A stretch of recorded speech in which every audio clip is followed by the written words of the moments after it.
السلام علیکم ورحمۃ اللہ وبرکاتہ۔ الحمد للہ وکفی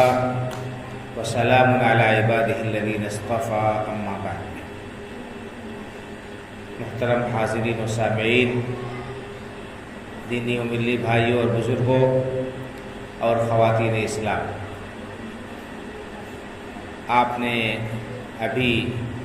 ایک بہت ہی جامع اور پرمغز خطاب سماعت فرمایا۔ اس خطاب میں مرد و خواتین دونوں کے لیے بڑا ہی اہم پیغام اور اللہ رب العالمین کو راضی کرنے کے کیا ذرائع ہو سکتے ہیں ان میں سے بعض کا تذکرہ کیا گیا۔ عمل کرنے کے لیے تھوڑی سی بات کافی ہوتی ہے۔ جو کچھ کہا گیا اگر اسی کو ہم نے ذہن نشین کر لیا، اس کے مطابق عمل کر لیا، تو ہماری یہ دنیا اور یہ زندگی بھی خوشگوار ہو سکتی ہے۔ امن و امان کے ساتھ اور عزت کی حفاظت کے ساتھ ہم جی سکتے ہیں، اور آخرت میں بھی انشاءاللہ اللہ رب العالمین کی رحمتوں کے مستحق بن سکتے ہیں۔ بہرحال مجھے بھی آپ کے سامنے کچھ کہنے کا مکلف کیا گیا ہے۔ میں آپ کے سامنے صرف ایک حدیث اللہ کے رسول صلی اللہ علیہ وسلم کی پیش کر کے اور کم سے کم وقت میں آپ سے رخصت ہو جاؤں گا۔ بخاری شریف کے اندر ایک حدیث ہے،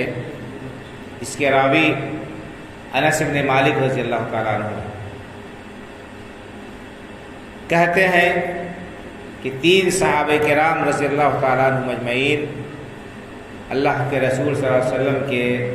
یہ ازواج مطہرات امہات المؤمنین کے یہاں گئے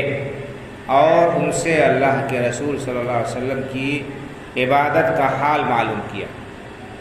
جاء 3 رہط الی بیوت ازواج النبی صلی اللہ علیہ وسلم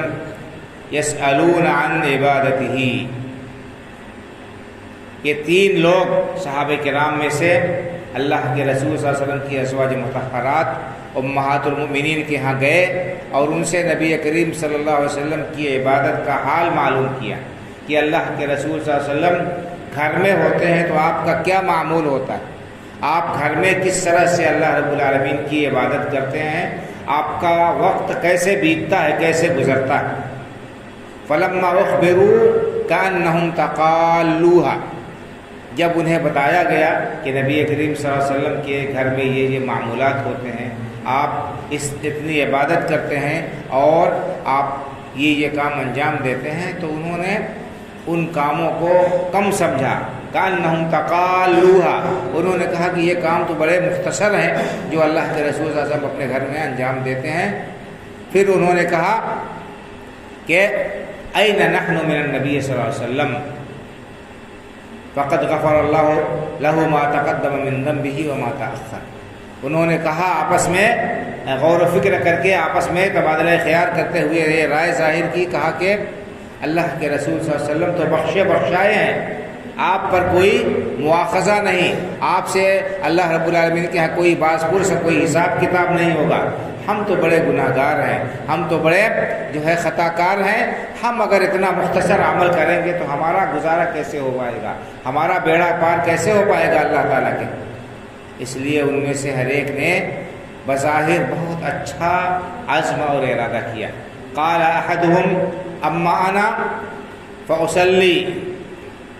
فاقوم اللیل ولا انام، ایک نے کہا کہ میں رات بھر جاگتا رہوں گا، میں پوری رات ہمیشہ اللہ کی عبادت میں بسر کروں گا۔ دوسرے نے کہا انا اصوم فلا افطر، میں سال بھر زندگی بھر نفلی روزے رکھوں گا اور میں کبھی بغیر روزے کے نہیں رہوں گا۔ وقال آخر، تیسرے نے کہا انا لا اتزوج النساء، میں شادی نہیں کروں گا، میں اپنے آپ کو اللہ کی عبادت میں وقف کر دوں گا۔ تینوں لوگوں نے ایک ایک بڑی عظیم عبادت کا عزم کیا۔ ایک نے کہا کہ میں ساری رات اللہ کی عبادت میں بسر کروں گا، دوسرے نے کہا کہ میں زندگی بھر جو ہے روزہ رکھوں گا، اور تیسرے نے کہا کہ میں شادی بیاہ کا جھنجٹ ہی نہیں پالوں گا۔ میں جو ہے اکیلا رہوں گا، بال بچوں کے جھنجٹ میں پھنس کر میں دنیا کے چکر میں پڑ جاؤں گا، لہٰذا میں یہ سب جھنجٹ ہی نہیں پالوں گا، اللہ کی عبادت میں کرتا رہوں گا، بس اسی میں اللہ کی عبادت میں اپنی ساری زندگی بسر کر دوں گا۔ تو نبی کریم صلی اللہ علیہ وسلم کو جب یہ خبر لگی تو آپ تشریف لائے، فجاءہم النبی صلی اللہ علیہ وسلم فقال انتم قلتم کذا وکذا، آپ کو جب یہ پتہ چلا تو آپ تشریف لے گئے ان کے پاس میں اور کہا کہ تم لوگوں نے یہ بات کہی ہے، تم لوگوں نے یہ عزم اور ارادہ ظاہر کیا ہے کہ اللہ کی عبادت میں پوری زندگی بسر کرو گے۔ اما واللہ انی اخشاکم للہ واتقاکم لہ، لوگوں سنو، میں تم میں سب سے زیادہ اللہ رب العالمین سے ڈرنے والا ہوں، سب سے زیادہ اللہ کا خوف میرے دل میں ہے، سب سے زیادہ پرہیزگار میں ہوں۔ ولکنی اصوم و افطر، لیکن میں نفلی روزہ بھی رکھتا ہوں اور بغیر روزے کی بھی رہتا ہوں۔ واصوم وارقد او اصلی وارقد، اور میں رات میں تہجد بھی پڑھتا ہوں، میں سوتا بھی ہوں۔ واتزوج النساء، اور میں نے شادی بھی کر رکھی ہے، میرے بال بچے بھی ہیں۔ فمن رغب عن سنتی فلیس منی، یہ آخری جملہ ہمیں اچھی طرح سے اپنے ذہن میں نقش کر لینا چاہیے۔ آپ نے فرمایا کہ سنو، جو میرا طریقہ چھوڑ کر کوئی نیا طریقہ ایجاد کرتا ہے اس کا مجھ سے کوئی لینا دینا نہیں، اس کا مجھ سے کوئی تعلق نہیں، مجھ کو اس سے کوئی سروکار نہیں۔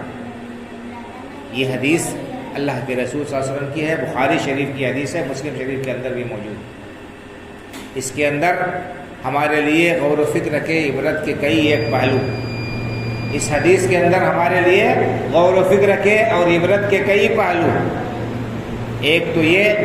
کہ صحابہ کرام رضی اللہ تعالیٰ عنہ مجمعین کے اندر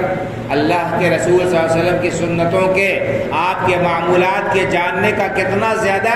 شوق تھا، کتنا زیادہ اہتمام تھا۔ وہ سائے کے کی طرح آپ کے ساتھ لگے رہتے تھے، آپ کی ایک ایک چیز کو انہوں نے نوٹ کیا، یہاں تک کہ آپ کے انسانی بشری تقاضے کے اعتبار سے آپ کے جو معمولات تھے اس کو بھی دیکھتے تھے۔ اللہ کے رسول صلی اللہ علیہ وسلم نے فلاں جگہ استنجا کیا، اللہ کے رسول صلی اللہ علیہ وسلم نے فلاں جگہ یہ کام کیا، فلاں جگہ کھانا کھایا، پانی پیا، اور فلاں جگہ یہ کام کیا، آپ نے فلاں کپڑا پہنا، اور آپ فلاں بات کہہ کر مسکرائے، ان کو بھی یاد رکھا اور بیان کیا، اور اس طرح سے انہوں نے اس کام کو انجام دیا۔ تو آپ کے ساتھ لگے رہتے تھے، آپ کی ایک ایک سنت کو وہ اور آپ کے ایک ایک عمل کو نوٹ کرتے تھے، یاد رکھتے تھے، عمل کرتے تھے، لوگوں تک پہنچاتے تھے۔ لیکن ظاہر سی بات ہے کہ 24 گھنٹے آپ ان کے ساتھ نہیں رہ سکتے تھے، اور آپ کو گھر بھی جانا تھا، اور عبادت جو ہے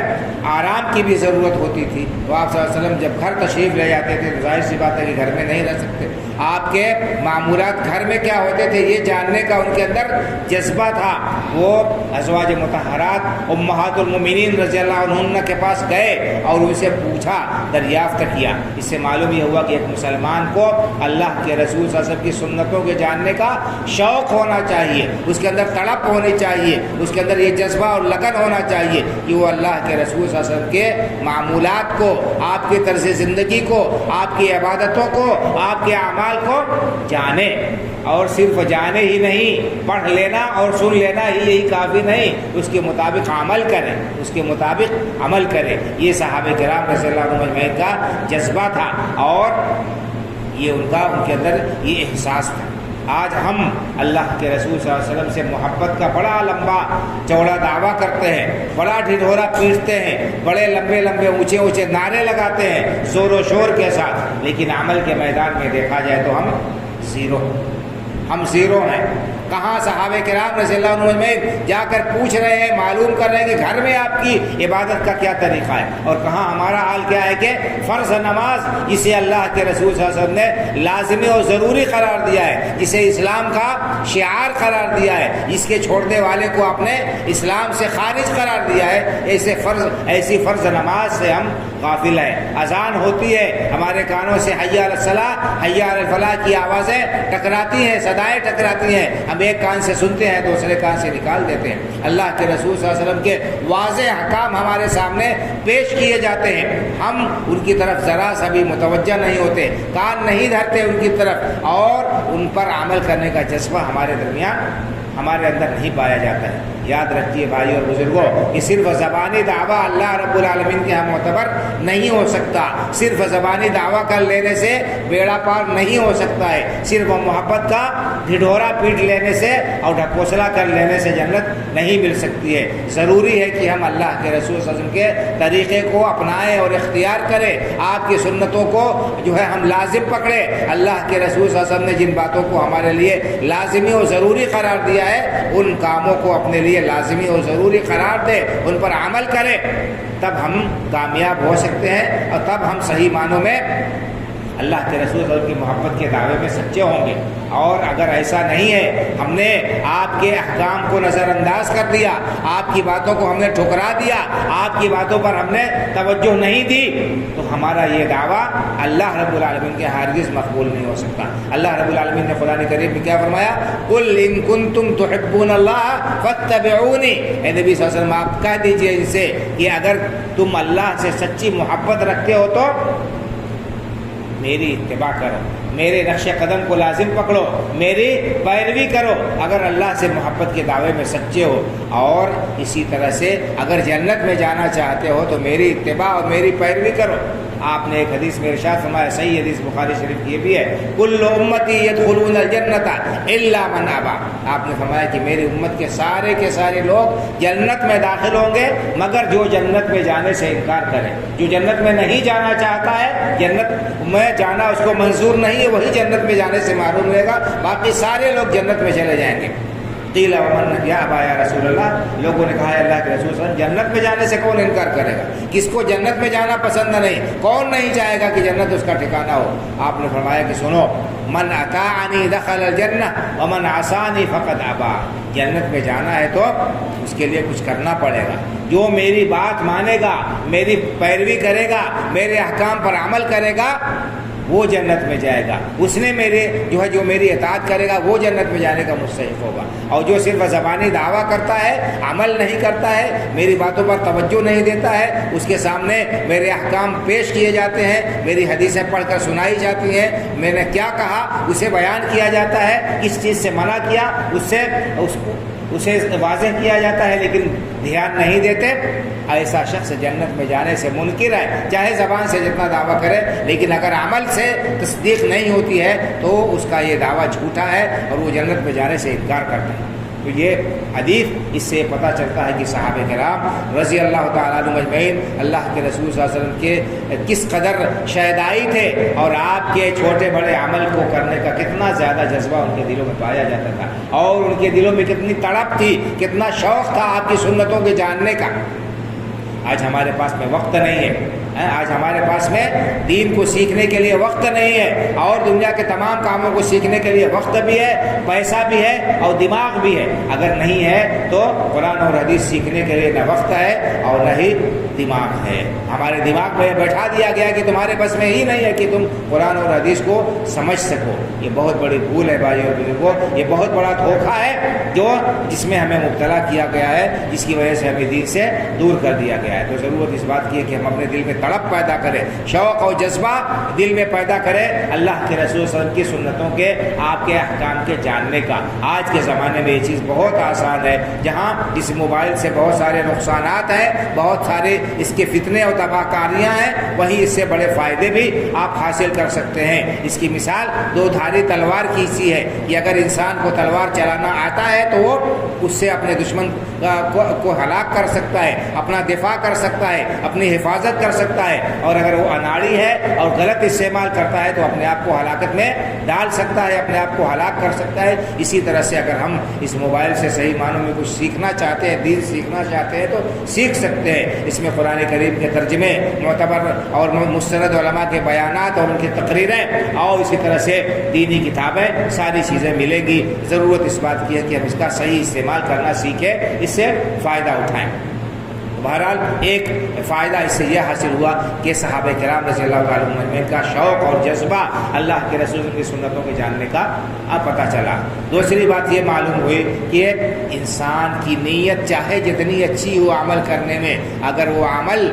اللہ کے رسول صلی اللہ علیہ وسلم کے طریقے کے مطابق نہیں ہے تو بظاہر اس کی شکل کتنی ہی اچھی کیوں نہ ہو، اللہ کے ہاں وہ مقبول نہیں ہو سکتا ہے۔ اللہ رب العالمین کے ہاں اس پر ثواب نہیں ملے گا، بلکہ انسان کو الٹا اس پر عذاب ملے گا۔ آپ دیکھیے صحابہ کرام رضی اللہ عنہ اجمعین کے اندر کتنا بڑا جذبہ تھا، اور وہ اپنے عمل کو معمولی سمجھتے تھے۔ آج ہمارا معاملہ یہ ہے کہ ہمارا نہ عقیدہ درست، نہ ہمارا عمل صحیح، اور گرتے پڑتے کسی طرح سے ٹوٹی پھوٹی کچھ عبادتیں کر لیتے ہیں تو اپنے آپ کو نہ معلوم کیا سمجھتے ہیں، اور دوسروں کو حقیر اور معمولی سمجھتے ہیں، دوسروں کو گری ہوئی نگاہ سے دیکھتے ہیں کہ یہ کیا ہے، ان کے اندر عمل نہیں، ان کے اندر یہ کمزوری، ان کے اندر یہ خرابی، ان کے اندر یہ بیماری،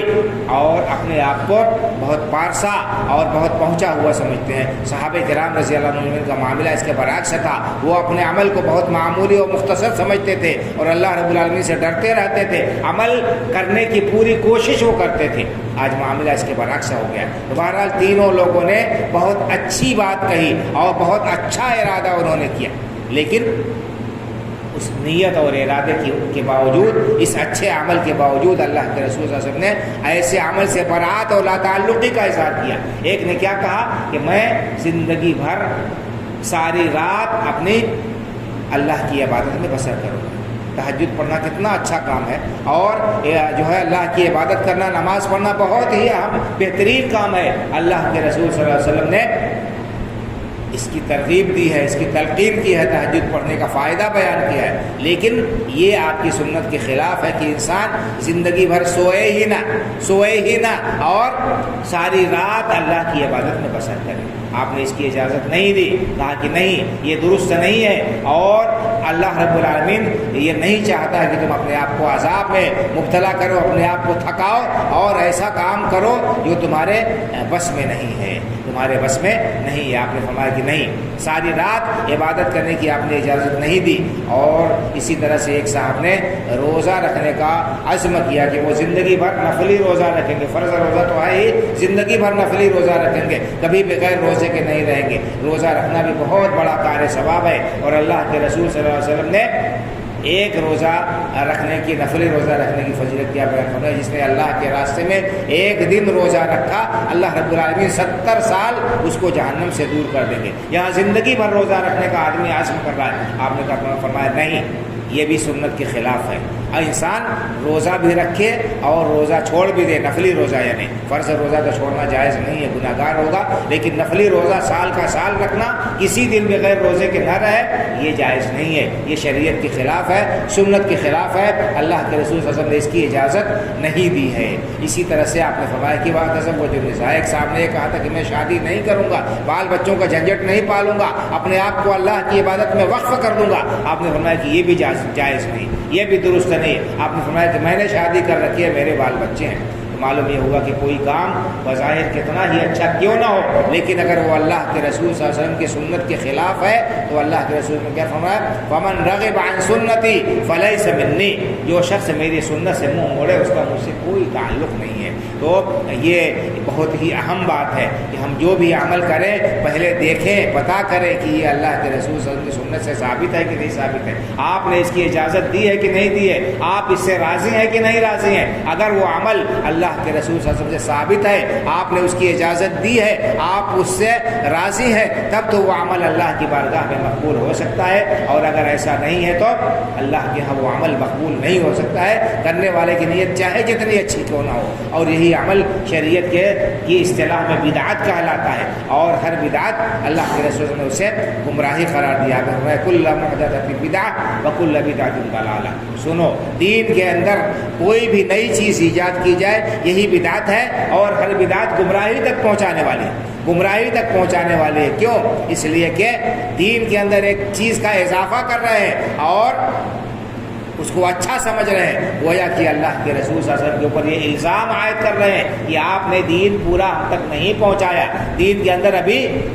گنجائش ہے اضافے کی۔ تو اللہ کے رسول صلی اللہ علیہ وسلم کے اوپر رسالت میں خیانت کا الزام عائد ہوتا ہے معاذ اللہ، اور قرآن کریم کی بھی تکذیب ہوتی ہے، قرآن کریم کو بھی جھٹلانا لازم آتا ہے، کیونکہ اللہ رب العالمین نے قرآن کریم میں فرمایا کہ الیوم اکملت لکم دینکم واتممت علیکم نعمتی، کہ آج کے دن میں نے تمہارے لیے تمہارے دین کو مکمل کر دیا، کب یہ آیت نازل ہوئی تھی؟ حجۃ الوداع کے موقع پر سن 10 ہجری 9 ذی الحجہ جمعہ کا دن میدان عرفات میں یہ آیت کریمہ نازل ہوئی تھی۔ آج 1444 ہجری چل رہی ہے، یعنی آج سے 1434 سال پہلے، 1434 سال پہلے یہ آیت نازل ہوئی، جس میں اللہ رب العالمین نے دین کو کامل اور مکمل قرار دیا، مکمل ہونے کا اعلان کر دیا۔ اگر کوئی انسان یہ کہتا ہے کہ دین کے اندر فلاں چیز پڑھائی جا سکتی ہے تو وہ قرآن کی اس آیت کا منکر ہے کہ دین مکمل ہو گیا ہے۔ اللہ کہہ رہا ہے دین مکمل ہو گیا، اور ہم اپنے عمل سے کہہ رہے ہیں کہ نہیں، ابھی اس کے اندر بڑھانے کی گنجائش ہے۔ یہ بڑی خطرناک بات ہے بھائیو اور بزرگوں۔ اللہ کے رسول صلی اللہ علیہ وسلم کے اوپر الزام عائد ہوتا ہے، قرآن کی تکذیب لازم ہوتی ہے، اور اللہ کے رسول صلی اللہ علیہ وسلم نے اسی طرح فرمایا کہ من احدث فی امرنا ھذا ما لیس منہ فہو رد۔ جس شخص نے ہمارے دین کے اندر کوئی ایسی چیز